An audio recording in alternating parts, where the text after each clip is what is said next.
चुरा लिया है तुमने जो दिल को। तो फ्रेंड्स, इस ब्लॉग वीडियो में आपका बहुत बहुत स्वागत है। और आज मैं इस वीडियो में आपको बताऊंगा कि आपको सफल कैसे होना है। वो तो बताता ही रहूँगा। पर यहाँ मैं आज ये ट्रिक बताने वाला हूँ कि आपके पास वो ट्रिक यदि फॉलो करते हैं तो आपके पास कभी भी पैसों की कमी नहीं रहेगी। और अगर जैसे ही इस ट्रिक का आप अनफॉलो करेंगे तो फिर से वही सिस्टम चालू हो जाएगा जो अभी है। फिलहाल अभी पता नहीं आप कौन सी ट्रिक अपना रहे हैं या नहीं अपना रहे हैं, वो अलग बात है। किस तरह से आप पैसों का मैनेज करते हैं वो अलग बात है। किस तरह से आप खर्चा करते हैं, किस तरह कमाते हैं, क्या करते हैं, कितनी कमाई होती है, वो सब मैं इसमें डिस्कस नहीं करूँगा फिलहाल। और भी अगर आपके पास कोई डाउट है इस वीडियो के बाद में, कुछ अगर आता है, कुछ हेल्पफुल आपको लगता है मेरे लिए, चैनल के लिए, तो आप ज़रूर कमेंट करें ताकि लोगों को भी जानकारी हो, हमें भी जानकारी हो और आपको भी जानकारी हो उस कमेंट के माध्यम से। तो चलिए शुरू करते हैं। और शुरू करने से पहले यदि अभी तक आपने मेरे चैनल को सब्सक्राइब नहीं किया तो कर लीजिए और बेल आइकन पर क्लिक कर दीजिए ताकि आने वाले वीडियो की आपको नोटिफिकेशन मिलती रहे। तो फ्रेंड्स, ट्रिक ये है कि जैसे मान लीजिए कि अभी आप खर्चा जो करते हैं, आप कुछ भी करते हैं, मान लीजिए कि आपकी पेमेंट है, कितनी भी पेमेंट है, मान लीजिए कि आपकी 30,000 30,000 महीने की पेमेंट है, या फिर गांव में रहते हैं तो वहाँ पर आमदनी 30,000 है, वहाँ तो कम ज़्यादा होता रहता है, ठीक है। तो फिक्स हमने कर दिया 30,000। इसके बाद में मान लीजिए कि आप यदि पर डे कोई भी वस्तु खरीदने जाते हैं, मार्केट जाते हैं, सब्जी वगैरह लेने, दाल चावल आटा, जो भी घर की यूज होने वाली वस्तुएं हैं खाने पीने की, ठीक है, यूज करने वाली, वो आप खरीदते हैं। तो वो वस्तुएं आपको जो मिलती हैं, कितने में मिलती हैं, किस रेट में आप लाते हैं, तो उसका आप क्या करें, एक लिस्ट बनाया करें कि हमको कौन सी वस्तुएं मार्केट से लाना है, ठीक है, उनका यूज क्या है। अगर आपको यूँ लगता है उस लिस्ट में कोई भी वस्तु ऐसी है जो मतलब नहीं लाना चाहिए, उसके बगैर भी काम चल सकता है, तो वो आप ना लाइए। यदि आपके पास पैसे, बजट ज़्यादा नहीं है तब। यदि पैसे आपके पास ज़्यादा हैं, यूँ बांट सकते हैं, तो आपके पास कमी ना हो तो आप ले आइए, कोई दिक्कत नहीं है। लेकिन यदि आप मिडिल क्लास फैमिली से हैं तो मैं इसके लिए आपको सजेस्ट करूँगा, ठीक है। अभी मेन पॉइंट आया नहीं है, मेन पॉइंट अभी लास्ट में आएगा।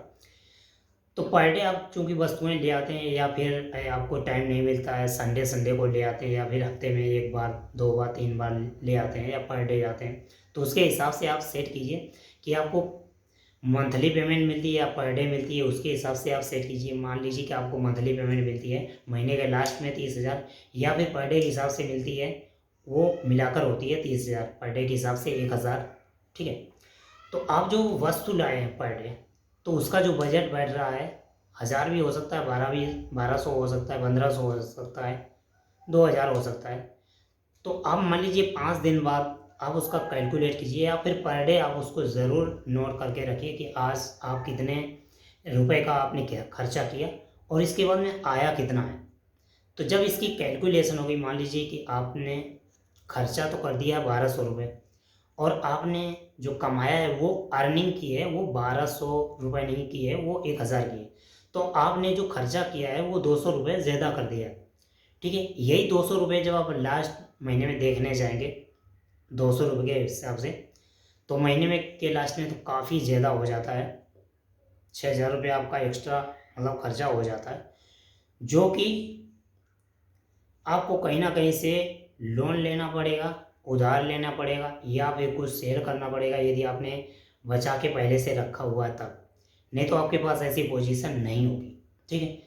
तो आप ऐसा करें कि आप उसकी लिस्ट बना लें, उसमें से जो भी चीज़ें ऐसी वस्तुएं फालतू की हैं उनको ना लाएं, और कोशिश करें कि आपकी जो इनकम है वो 1,000 रुपया है, तो आप 800 रुपये या 900 रुपये, 950 रुपये खर्च करें, या फिर आप खर्च कर सकते हैं 500 रुपये करें, कम से कम खर्चा करें, ताकि जो दूसरा पैसा है वो बचता है उसको आप बचाइए, सेविंग कीजिए, बैंक में रखिए, या फिर उसको कहीं अच्छी जगह पर इन्वेस्ट कीजिए, तो ताकि वो आपके फ्यूचर में काम आ सकते हैं। यदि आप ऐसा नहीं करते हैं, आप ये नहीं करते हैं कि उसकी लेन देन की लिस्ट नहीं बनाते हैं कि आज आपने जो खरीदारी की है वो 1,000 रुपये की है और 1,000 रुपया ही आपके पास आया है, तो महीने के लास्ट में आपका कुछ बचेगा नहीं, ज़ीरो हो जाएगा। और मान लीजिए अचानक से कोई दूसरा खर्चा आ जाता है तो वो भी झेल पाना बहुत मुश्किल हो जाता है। फिर क्या वही लोन लेना पड़ता है, फिर सो लोन चुकाने के लिए भी चाहिए, फिर आप पेट काट काट के उसको बचाएंगे, फिर लोन चुकाएंगे। इससे पहले अच्छा यही रहेगा कि आप उसके बारे में पूरी योजना पहले से ही बना लें कि आपको खर्चा जो है 1,000 रुपये अगर पर डे आता है तो 800 700 या 500 रुपये ही खर्चा करें। बाकी का पैसा आप ज़रूर बचाएं और उसको इन्वेस्ट करें या फिर बैंक में रखें। ये आपके लिए बहुत ही अच्छा रहेगा। ये बहुत से लोगों को क्या देखा, जैसे ही पेमेंट आता है उसको पूरा का पूरा खर्च कर डालते हैं और फिर आगे मान लीजिए कि आपकी 30,000 30,000 रुपये पेमेंट है और आप क्या करते हैं 15 दिन में आप 20,000 रुपये खर्च कर डालते हैं। और यदि आप लेन देन का सही तरीका आपको पता है, मान लीजिए 20,000 खर्चा हो गए किसी ज़रूरी काम में, आप फालतू की वस्तुएं नहीं लाए तो भी आपके खर्चा 20,000 हो गए 15 दिन में। अब जो 15 दिन नेक्स्ट बचे हुए हैं उसमें आपको सिर्फ 10,000 ही पेमेंट बचा हुआ है जो कि आपको खर्चा करना है। ठीक है, तो आपको अभी क्या करना है, लिस्ट वही बनानी है और देखना है कि उसमें कोई फालतू की सामान है तो नहीं जो कि आपको नहीं लाना है, ताकि वो जो पैसा है वो सेविंग हो जाए। तो आपको आने वाले अगर 15 दिन में आप 10,000 ना खर्च करके आप उसमें से 8,000 ही खर्च करते हैं तो 2,000 आपके बच जाते हैं सेविंग के लिए। तो वो आप बैंक में रख सकते हैं या फिर अच्छी तरह उसे कहीं अच्छी जगह निवेश कर सकते हैं, इन्वेस्ट कर सकते हैं। ओके, तो ये सबसे महत्वपूर्ण पॉइंट है आपके लिए यही कि आप हमेशा लिस्ट जरूर बनाएं पूरे महीने की, पूरे दिन की, पूरे महीने की, पूरे साल की, कि आपने साल में कितनी अर्निंग की और कितना खर्च किया, महीने में कितनी अर्निंग की, कितना खर्च किया, पर डे की आपकी ने कितनी अर्निंग की, कितना खर्च किया। जब आप लेन देन जो आता है और जाता है उसकी अगर लिस्ट बनाएंगे, पूरी तरह से कैलकुलेट करेंगे, तो आप मेंटेन रख पाएंगे कि आगे जो खर्चा आने वाला है उसके बारे में भी मेंटेन कर पाएंगे। आप बचा भी पाएंगे, इन्वेस्ट भी कर पाएंगे, फिर आपके पास कोई फालतू का खर्चा नहीं होगा और पैसों की कमी भी नहीं पड़ेगी जो आप किसी से हाथ फैलाकर मांगेंगे कि हमको पैसे की ज़रूरत है, दे दीजिए। ऐसी नौबत आपको कभी नहीं आने वाली। हो सकता है कोई प्रॉब्लम आ जाती है उसकी बात अलग है, लेकिन पहले ही प्रॉब्लम ना आए उसके लिए पहले से ही आपको योजना बना लेनी। कुछ मेरा भी ऐसा शेड्यूल है, इसलिए मैं कर रहा हूँ वो ही मैं बता रहा हूँ। एक्सपीरियंस जो हो जाता है तो काफ़ी बताने में सहूलियत होती है। अब मान लीजिए कि मैं किसी को बता रहा हूँ कि तंबाकू सेवन नहीं करना चाहिए, ये स्वास्थ्य के लिए अच्छी नहीं होती है, हानिकारक होती है, और हम दूसरे को बता रहे हैं लेकिन खुद खा रहे हैं, तो वो क्या समझेगा। ठीक है, तो यही सब जब हम खुद करेंगे तब आप ज़रूर करेंगे, लेकिन जब हम खुद ही नहीं करेंगे, खुद ही अप्लाई नहीं करेंगे तो आप भी नहीं कर पाएंगे। तो जब आप किसी को इफेक्टली बताना है तो आप खुद को भी करना पड़ेगा। जब आप खुद करेंगे तब आप किसी को इफेक्टली बता पाएंगे और उस पर वो गौर भी फरमाएगा। मान लीजिए आप कोई काम करते हैं और आप उसे बताना चाह रहे हैं कि ये काम कीजिए, इनकम बहुत सारी होगी, लेकिन वो नहीं करेगा, वो कह रहा है आप ही मांगते घूम रहे हो यार, मैं क्या करूँ। तो देखिए, जब आप करते हैं, आप उसमें डायरेक्ट लगे रहते हैं, तब ज़रूर आपको वो बेनिफिट होता है और आपके साथ लोग आते हैं, आप पर भरोसा भी करते हैं। तो ये काम आप ज़रूर करना कि लोगों को आप यही बताना और आप भी करना कि लिस्ट ज़रूर बनाना कि कितना हम खर्चा करना है, कितना हमको सेविंग करना है, कितना आता है और कितना खर्चा होता है। ये जब मेंटेन रखेंगे तो ऑटोमेटिक आपको किसी से मांगने की ज़रूरत नहीं पड़ेगी, क्योंकि बहुत सारे लोग ऐसे होते हैं कि क्या एक्स्ट्रा खर्चा कर देते हैं, फिर मांगते हैं, फिर उसको भरना भी पड़ता है। ठीक है, तो इनकम के हिसाब से ही खर्चा करें, या तो फिर आप इनकम बेशुमार करें तो आप खर्चा करने में भी मज़ा आए। अब पता लगता है कि आपने ऐसो आराम किया।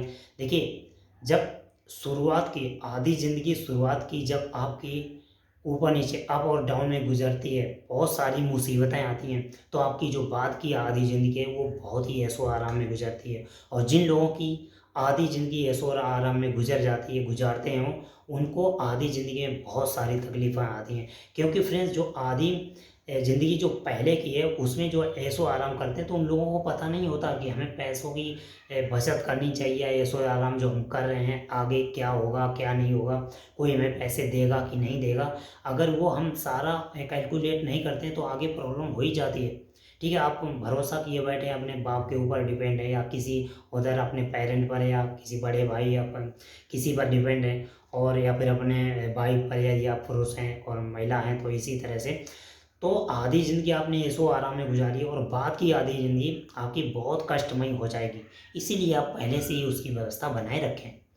तो इसके बाद में जो लोग पहले की ज़िंदगी आधी ज़िंदगी होती है उसको जब अप डाउन उसमें बहुत सारी दिक्कतें आती हैं, मुसीबत आती हैं, और वो लोग उन मुसीबतों का सामना करते हैं, तो उनको सीख मिल जाती है, तजुर्बा हो जाता है कि हमें आगे की ज़िंदगी किस तरह से व्यतीत करनी है, किस तरह से काटनी है। उसी के हिसाब से हमें खर्चा अभी मेंटेन करके रखना है, अभी बचाना है, हमें बचत करनी है, उसको अच्छी जगह निवेश करना है, ताकि आधी ज़िंदगी जो आपकी आए वो ऐशो आराम में गुजरे। तो ये बात हमेशा ध्यान रखना कि अंधेरे का बाद अंधेरा होता है, सवेरा होता है, रात भी दिन भी, ये सब उतार चढ़ाव आते ही रहते हैं, लेकिन आपको समझना है कि आपको किस तरह से उसको मेंटेन रखना है। क्योंकि आप अगर दूसरों देखिए कोई भी व्यक्ति है, अगर आप किसी व्यक्ति को, कोई व्यक्ति क्या कह रहा है उस पर आप ध्यान मत दीजिए, वो क्या कर रहा है उस पर आप ध्यान दीजिए। ठीक है, क्योंकि कहने को तो कुछ भी कह देंगे, अरे हम तो इतना कमाते हैं, हम ये करते हैं वो करते हैं, वो जो करते हैं उस पर ध्यान दीजिए कि वो क्या करते हैं।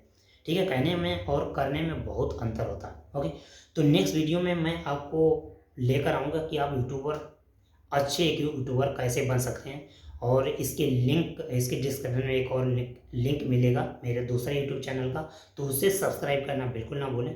तो मिलते हैं नेक्स्ट वीडियो में किसी और टॉपिक के साथ, तब तक के लिए मस्त रहिए, चुस्त रहिए। Thank you and best of luck.